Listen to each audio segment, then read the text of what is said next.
Meanwhile, a Texas sheriff is ordering his deputies to step up their vigilance on roads and highways near the border after his calls for assistance from the White House to combat the surge of migrants go unanswered.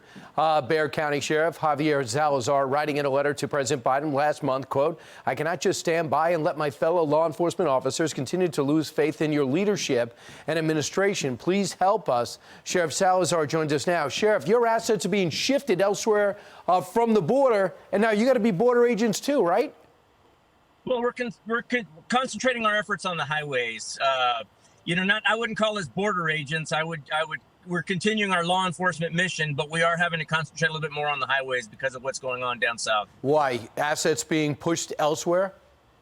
Well, from what we've understood, they're pulling a lot of Border Patrol assets down south to the border, which is understandable. They're dealing with a sea of humanity in that humanitarian crisis, and they're doing what they can. But with that being said, it's leaving the state vulnerable in other areas, and we're not just going to let that happen as Texas sheriffs. What are you seeing coming through that never used to come through before, or that never used to come at this volume?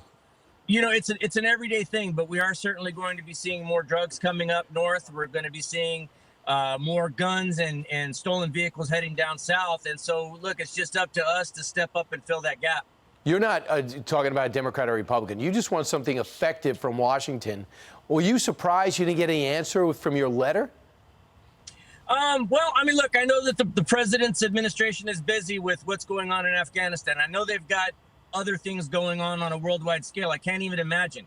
And make no mistake about it, I do support my president. But with that being said, that's why I feel that it's my place to ask for more.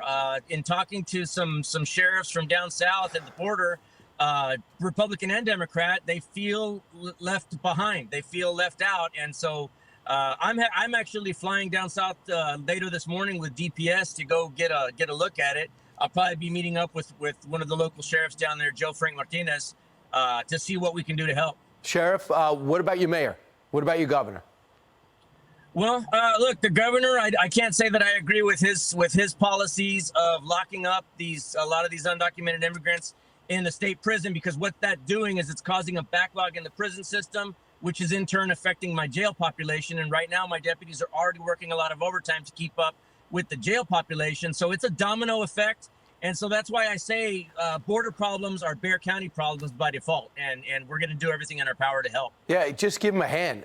Sheriff is doing everything he can with the staff that he has, but he's being overwhelmed, and it affects everyone, not just border states. And that's the message. Sheriff Javier Salazar, thanks so much. Thank you. I appreciate it.